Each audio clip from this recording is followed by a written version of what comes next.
Hello, good morning, SC viewers. This is Satellite Media. Let us quickly bring you out this region issue. Surprisingly, for the first time in the history of Nigerian democracy, we are seeing the Fulani fighting the Fulani. This time around, I think the Fulani are already confused because for the first time, we are seeing a Fulani man engaging another Fulani man in a fierce battle. Of course, it has no other reason, any other reason than to see who we get access to Asurok. But the way it is, I think let me bring you this tweet so that we have a sense of what we are discussing. This tweet is coming from Patrick Annon. He's saying, LFI accused Nuhu Ribadu of trying to eliminate him for 2031. He went for that to say Fulani attacking Fulani for presidency, that both of them will never get. Then the point is, for the first time in the history of this Nigeria, we are seeing Fulani man fighting another Fulani man for political interest. And Elfa is already accusing Nuhu Ribadu that he wants to bring down anybody from the north who perhaps he feel or deem to be nonsense interest for presidency in 2031. It's not clear whether an Elfa is not an ambition to contest, though Elfa, Nuhu Ribadu himself have not equally made it clear that he's contesting, but the situation is coming from Malam Elfa. And in all of this, nobody is bringing the Southeast into the calculation. We understand that the Southeast, the Igbos, have been heavily marginalized. They have not gotten a taste of what Asurok looks like in terms of becoming the president. The last time, yeah, 2023, when an Igbo man, someone from Southeast, should have been there. Of course, we understand that the election was marred with serious level of irregularity. Talking about Peter Obi. But let us look at another angle to this. The same Patrick Annon is bringing another angle because according to him, the middle belt is going to cut the short in Asurok come 2031.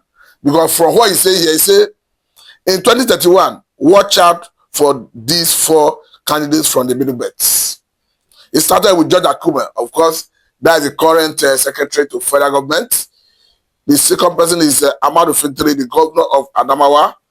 The third one is Kefas Abu, governor of Taraba. And the last one is Caleb Mufwang, governor of Plateau State. So what he's trying to say in essence is that two of them, of course, the Fulanis who are fighting over the presidency come 2031 should share their plan that come 2031, of course, it is going to be the turn of the middle belt. And nobody is actually saying that the current president, Senator Ahmed Bola Tinubu, is going to serve for 2 terms because the mandate he's parading, even if it's questionable, has only 4 years term. Though he equally have right to recontest, and if he win, he will rule until 2031. But the way it is, he's not yet having that mandate to rule till 2031. And in all of this, I understand that actually the middle belt have no roots. That is a fact. But the southeast part of the country, talking about an ethnic group, have not have a shot at the presidency.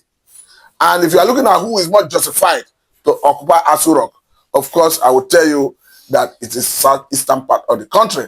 But the way it is, seeing that the politics of Nigeria, though there is no rule regarding zoning, but it naturally rotates between north and south. I think that is where middle belt will feel that if actually a Tinubu rule for 2 tenure that will end in 2031, that they are the most justified to throw their hat into the ring, saying that the southern part of the country have actually ruled for 8 years. And again, I will bring an angle to this because we are seeing a situation where even a Muslim is saying that the Muslims are being marginalized in this current administration of Senator Ahmed Bola Tinubu. Remember that before the election, we had the issue of Muslim tickets and concerns were raised, but at the time, Muslims felt that this is a better way to deal with Christians in Nigeria. But currently, it's the same Muslims that are complaining that they are marginalized. I will allow you to listen to this video Then we'll come back to continue this conversation. We have seen Nigerians vote for people of the same Islamic faith into the presidency without turning the country into an unceasing battlefield. But we have not seen justice and equity done to all communities, irrespective of their faith. Millions of Muslims are politically marginalized in many parts of the country. The Ummah looks up to all for guidance and assurances that their faith will not be sacrificed. Now, have a listen to this video. Let us go further in this conversation, because at this point, let me bring the reactions of some persons. But before we do that, you see that it is even the northern Muslims who hitherto before now felt that they will have comparative advantage over the Christians by pushing a Muslim ticket. They are the ones who are now crying that they are being marginalized. So for me, I think it's a big lesson for them, because the way it is, the politics the president is playing currently, I think it basically favors the middle belt. And that, of course, have awoken the consciousness of the people in the middle belt to say, yes, count us out of the north. We are not part of the north. I think he's the one that is awakening that consciousness. And for the first time in the history of Nigerian democracy, we are seeing middle belt saying it is our turn to govern. I'm not saying they should not govern anyway, but what I'm saying is the southeast part of the country, the Igbos are the most justified to govern Nigeria, looking at fairness, equity, and justice. But let me bring in this angle, because we are seeing some reaction from some persons who are already reacting to what is happening. I think it's this one is still from the same particular, saying it must be frustrating for El-Rufai and his boys, as they are not able to use religious policies, which is their speciality. He went further to say that unfortunately for him, he is done politically and can only blog and do interviews. So from what Patricano is saying here, he's saying that he told before now that what an El-Rufai relies on is politics of religion. And of course, we understand that that has to do with divide and rule. And of course, if you look at the way Amanda Etrubu emerged, and with the Muslim ticket, I think someone like El-Rufai was in the forefront of it then. We had the likes of Ganduje, of course, who currently is the national chairman of APC. But unfortunately for someone like El-Rufai, he didn't benefit much from that government. And recently, he have come out to say that people should disregard the notion that it was a security report that stopped him at the level of screening after having been nominated as a minister designate by Tinubu. That it was Tinubu himself that didn't want him. That it was Tinubu himself that didn't want him to actually feature in that in his cabinet. That if Tinubu wanted it to be part of his cabinet, that obviously that Tinubu would have allowed him.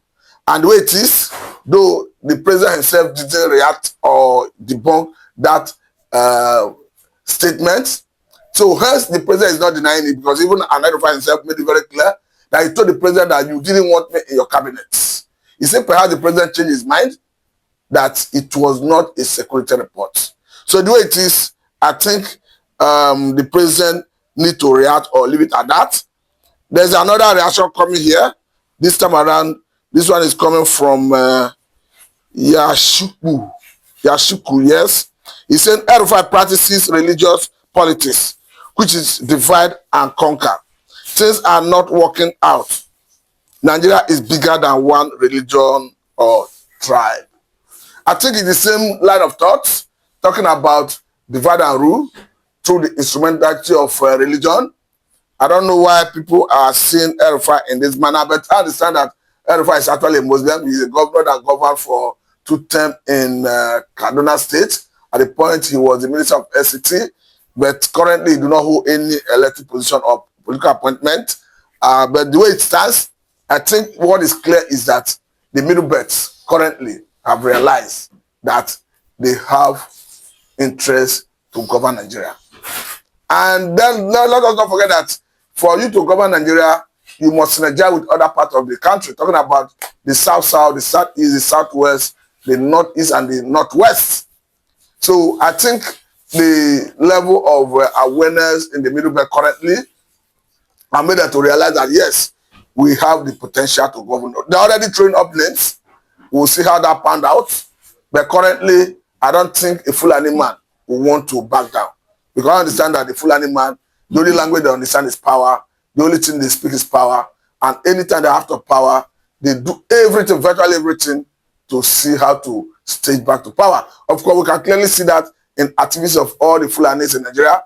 We are seeing the lines of Kwankwansu working from his own angle, talking about the governor, former governor of Kano State, and the leader of Kwankwasa movement, the political leader of NMPP, New Nigerian People's Party. So he's equally doing everything he can to see that the Fulani comes back to power. We are seeing the lives of former vice president, talking about Atiku Abubakar, trying to unify the opposition. And in unifying opposition, we should understand clearly that his interest is that he wants to run. And this is another Fulani man. So I don't know, it will be very difficult for Nigeria to escape the hand of Fulani come 2020, come 2031 or even 2027. Because you look at all the possible candidates, all the potential candidates, I will tell you that the Fulani dominate them. Starting from Atiku himself, who is a Fulani man. Look at Kwankwanso, a Fulani man, and Erufai, a Fulani man. Even Bala Mohammed of Bauchi State, who people have touted that he may be nursing presidential ambition, is equally a Fulani man. So the way it is, I think if Middle Belt is serious to get that position, they must actively and seriously synergize with other regions, because Fulani is a hard nut to break in Nigeria. I must say, very thank you for your time. This is Southern Media, and I'm Mr. Martin.